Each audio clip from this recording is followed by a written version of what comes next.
Alors aujourd'hui je vais vous faire un petit tuto pour vous expliquer comment changer les plaquettes de frein arrière. Donc c'est une procédure qui est relativement rapide sur la C5. Pour ce faire il va vous falloir du nettoyant frein, quelle que soit la marque, des plaquettes neuves, un petit pinceau et une clé de 8 et une clé à cliquet avec une douille de 8 et de la toile émerie. Voilà, donc la première étape va être de mettre la voiture en position haute et d'aller la lever avec le cric. Ensuite, on va enlever la roue. Donc, pour commencer, on va enlever le petit cache ici, afin d'accéder au boulon pour enlever la roue. Donc pour ceux qui ont des écrous anti-vol, bien évidemment, il faut vous munir de du petit adaptateur. Ensuite, le plus simple étant d'avoir ce type d'outil.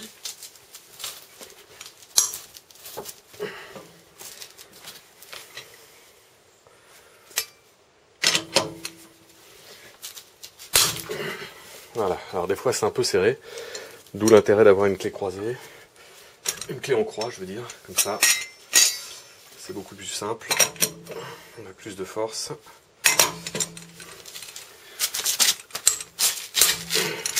Voilà.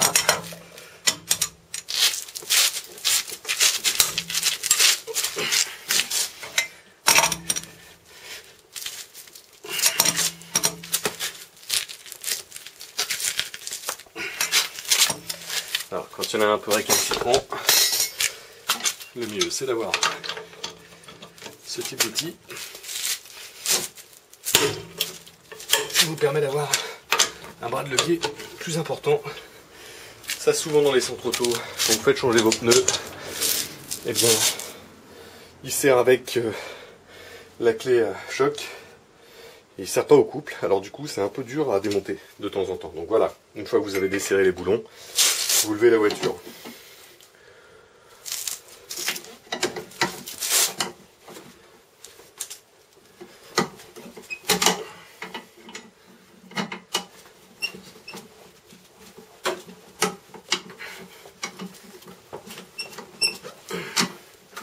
Voilà.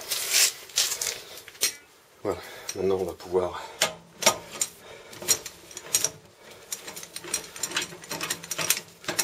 les enlever.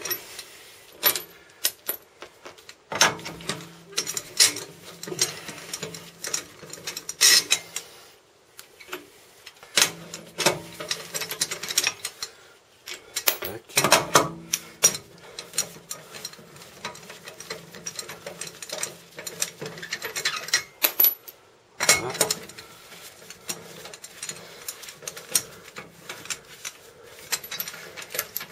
Et le dernier.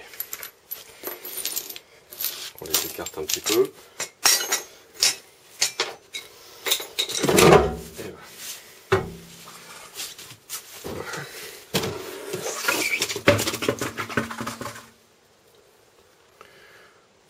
Voilà, une fois que vous avez enlevé la roue, vous accédez au disque et à l'étrier qui est ici. Profitez-en avec un pied à coulisse pour vérifier l'épaisseur de votre disque, qui sur la C5, sur ce modèle-là, l'épaisseur minimum c'est 12 mm. Hein. Donc si vous avez en dessous de 12 mm, n'hésitez pas à changer les disques, hein, car on change toujours les plaquettes en même temps que l'on change les disques. Donc ça c'est un peu dommage de mettre des plaquettes neuves et d'être obligé de changer les disques après, et de rechanger les plaquettes par la même occasion du coup. Hein. Donc la prochaine étape va être d'enlever, voilà, je vais essayer de voir un petit peu mieux, voilà, cette petite plaque qui est là. Donc les plaquettes sont juste derrière la plaque, hein, que vous avez ici. Donc il y a un boulon qui est derrière. Donc il va vous falloir votre clé à cliquet, votre petite clé.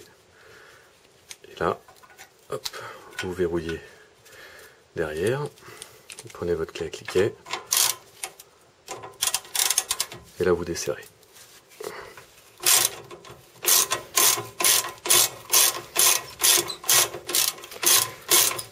Voilà, donc dans un premier temps, vous desserrez juste pour pouvoir enlever la plaque. Une fois que vous avez desserré, Voilà, vous enlevez la plaque, c'est elle qui protège hein, les plaquettes de toutes les projections. Elle est sale à l'intérieur, hein, c'est l'usure et puis les différentes projections qu'il y a eu dedans.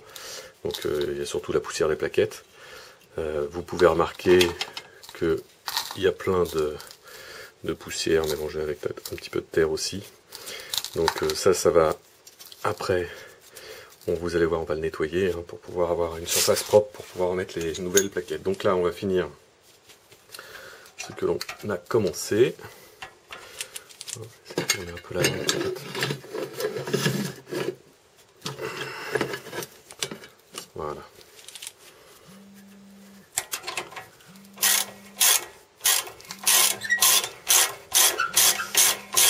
Donc on dévisse ça complètement.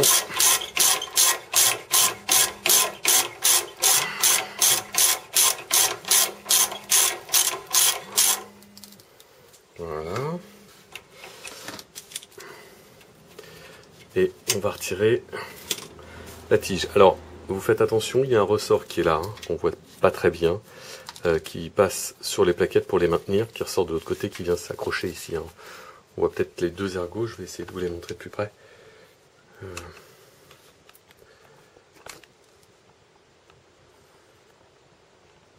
Voilà. On voit hein, le petit ressort qui part à l'intérieur, de part et d'autre. Ici aussi. Donc ça, on va le récupérer hein, surtout. Bon, je vais vous le faire voir de plus près. Hein. Bon, voilà, là on se trouve derrière les plaquettes. Hein. On voit le petit ressort dont je vous parlais, qui repart vers le haut, qui maintient les plaquettes. Hein. Donc là, le but va être d'enlever la tige.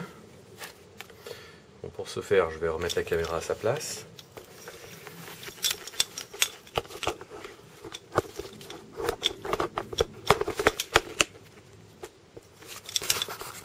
Voilà.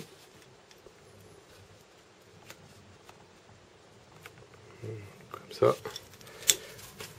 Donc, on tire en tournant la tige. Voilà.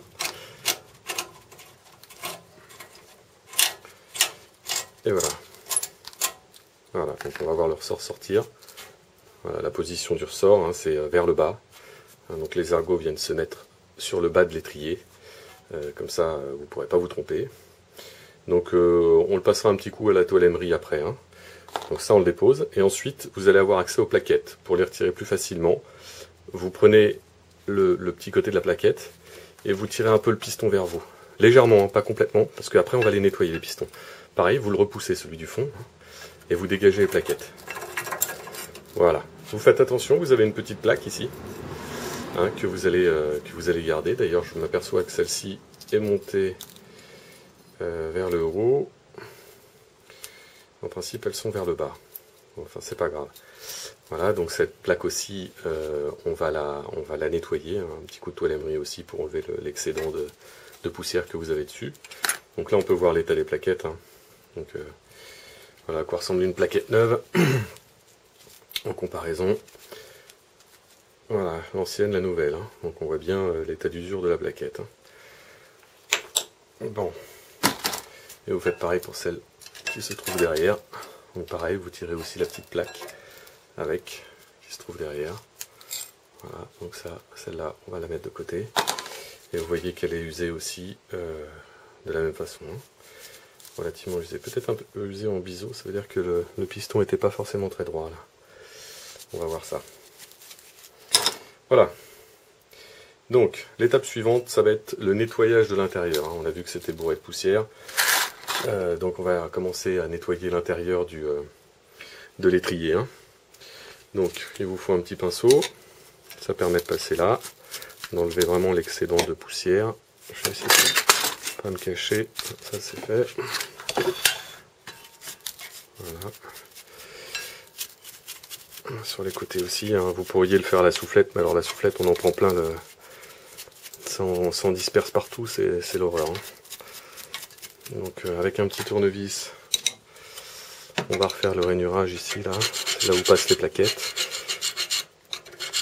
Et ça vous allez le faire des deux côtés, pareil. sur le côté qui se trouve ici aussi. Là. Et là, c'est la même chose de chaque côté. Et idem pour le haut. Bien que le haut soit beaucoup moins sale, puisque la poussière, bien sûr, tombe. Elle ne reste pas collée en haut. Vous faites la même chose de toute façon. Voilà. On dégage aussi un peu les côtés. C'est vraiment pour enlever le surplus là. Voilà. Ensuite, c'est là que la bombe va être pratique, c'est-à-dire qu'on va passer un petit coup de bombe.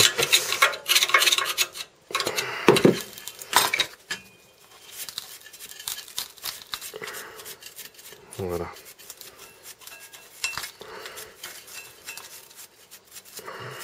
Vous voyez, ça dégage beaucoup de poussière. C'est pour ça qu'avec la soufflette, ça en met partout.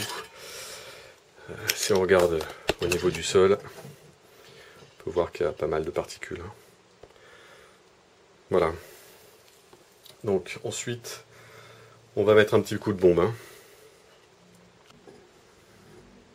Donc là, on va prendre la bombe et puis on va en mettre généreusement. Ah oui, alors par terre, mettez un carton parce que alors franchement, ça fait pas mal de... Sur le béton, ça envoie beaucoup de liquide avec la poussière. Après, ça attache un peu le béton. Donc, il ne faut pas hésiter, surtout sur le piston, vers le haut. Voilà, des deux côtés surtout. Donc, faut pas être radin sur le produit, c'est fait exprès. N'hésitez pas. On va en mettre un peu partout. Vraiment pour nettoyer le système de freinage. C'est l'idéal.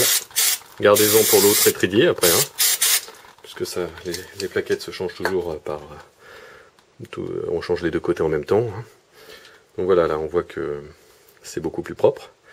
Et on va en mettre un petit coup quand on aura repoussé complètement les pistons, pour pouvoir remettre les autres plaquettes.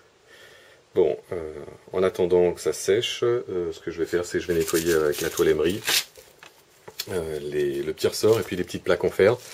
Et puis aussi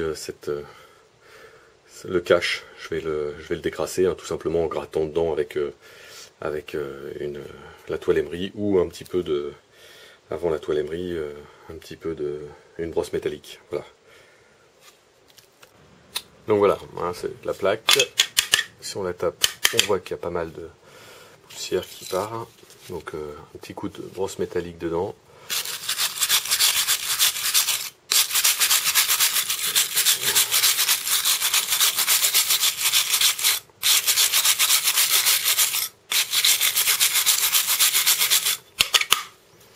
Voilà, c'est vraiment pour éviter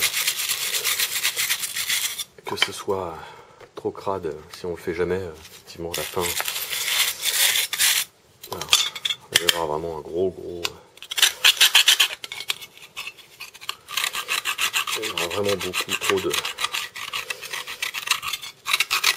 particules de coller. Ça va être pénible pour pouvoir le nettoyer. Alors, autant le faire à chaque fois un petit peu, comme ça évite les désagréments.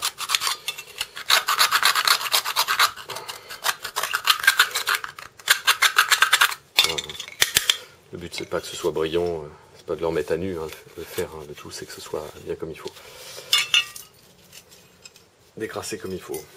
Voilà, donc les petites plaques, pareil, c'est pas, le but c'est pas que ce soit rutilant, c'est vraiment de pouvoir enlever l'excès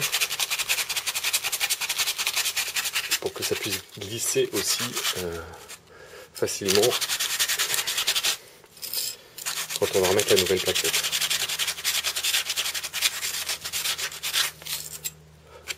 Voilà, donc là on voit le côté où il y a eu un petit coup de toile émerie. Et le côté où il n'y en a pas eu, c'est plus granuleux. C'est pas... Encore une fois, c'est juste pour enlever l'excès de poussière. Voilà. Et voilà. Ça suffit. Le tout, c'est que ce soit lisse. C'est le cas de la pièce là. Vous faites la même chose. Alors vous faites aussi la même chose sur la tige ici. Vous faites attention au filetage. Vous le faites sur la tige pour qu'elle soit bien lisse. Ce sera beaucoup plus simple, plus facile à rentrer après dans la plaque. Alors que s'il y a cette espèce de calamite, d'agglomérat là, c'est beaucoup plus dur à rentrer. Hein.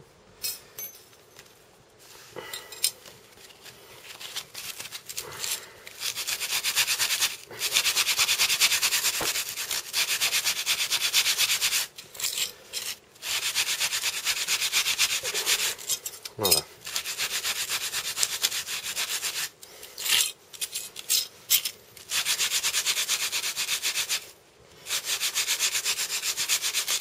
Et voilà, ça suffit.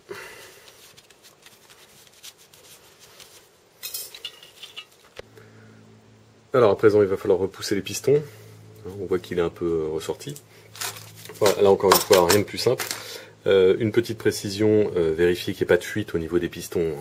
En rentrant un peu votre tête à l'intérieur, vous vérifiez que les pistons ne fuient pas, que tout le système hydraulique est sain. Pour repousser les pistons, donc il suffit de glisser une des anciennes plaquettes dedans, comme ça.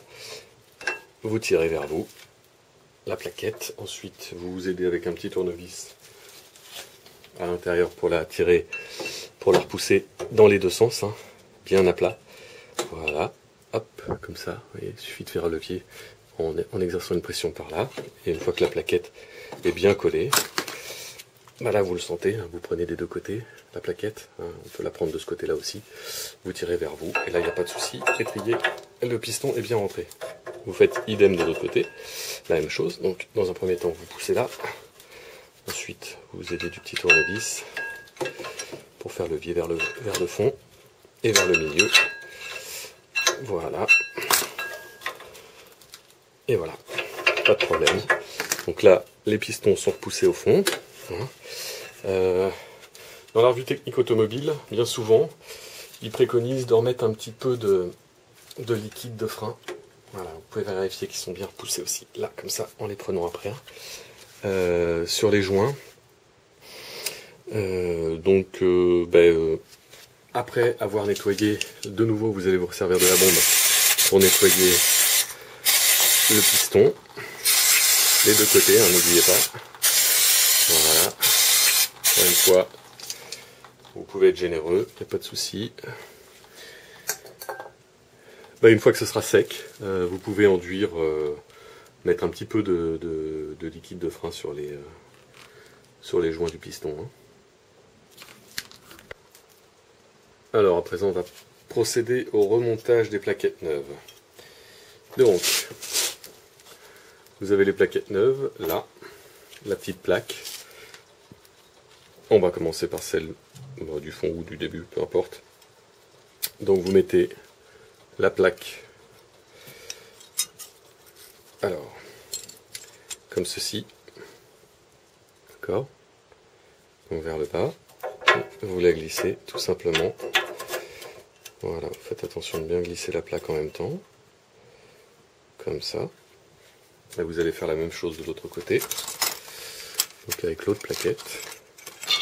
Faites attention, hein, le piston il est de ce côté-là, donc dans ce sens-là, et puis pour cette partie-là, le piston étant de ce côté-là, vous la mettez dans ce sens-là. Hein, donc celle-ci, on la met comme ça, avec la petite plaque toujours vers le bas. Voilà. Comme ça. Voilà. Ensuite, on met le ressort, donc pareil, vers le bas. Vous avez juste à le maintenir en position. Voilà, comme ça. Il a des petites encoches dedans pour prendre la forme de la tige qu'on va mettre. Donc là, vous mettez la tige, vous poussez un peu le ressort pour que ça puisse passer. Voilà. Vous retirez surtout la plaquette et la plaque, toutes les deux en même temps, pour que ça puisse aller dans le trou. Voilà. Voilà, il y en a un passé. Pareil pour l'autre, vous ajustez. Voilà. Faites attention que derrière la plaque soit prise dans son trou aussi. Vous voyez là, elle a glissé un peu vers l'arrière, donc on va revenir la chercher. Voilà, et on voit la petite plaque là. Il faut bien qu'elle soit prise aussi, elle. Hein. Voilà, là elle est prise. On repousse le ressort. Et voilà. Donc, serrez pas trop, parce qu'il faut que vous remettiez la protection. Donc la protection, la petite encoche de la protection vers le bas, hein, bien évidemment pour que l'eau et tout ça puisse s'écouler, hein, pas vers le haut, pas comme ça, mais bien comme ça. Vous le remettez dans les encoches. Voilà. Vous reprenez votre petit boulon. Petit écrou, plutôt. Écrou. Voilà, vous le refixez derrière. Et rebelote comme au montage. Vous mettez votre clé plate de 8. Et cette fois, là, vous revissez le tout.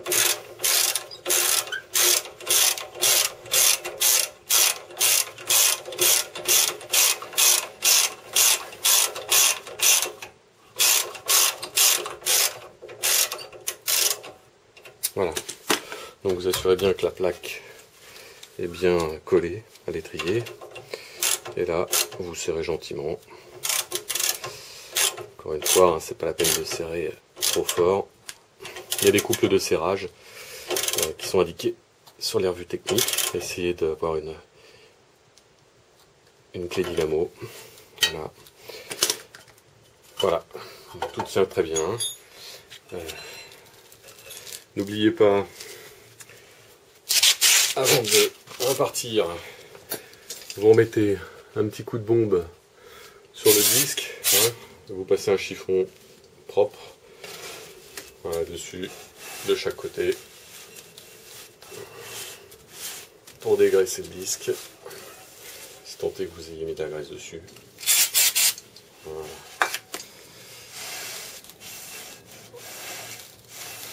Et voilà. Bon, avant de repartir, n'oubliez pas de mettre gentiment 2-3 coups de frein pour que les étriers, pour que les pistons se rapprochent des plaquettes. Et qu'ainsi, il n'y ait pas de souci, hein, que ça ne pose pas de problème au niveau du freinage, les premiers freinages. Comme toujours, hein, pour tous les éléments en friction, faites un petit rodage d'une centaine de kilomètres pour éviter de glacer les plaquettes. Voilà, bah écoutez, c'est tout pour ce tuto. Maintenant, vous n'avez plus qu'à remonter la roue. Donc vous faites comme pour le démontage. Et puis, rebaissez la voiture. N'oubliez pas de la remettre en position intermédiaire. Et puis, bah voilà, c'est fini.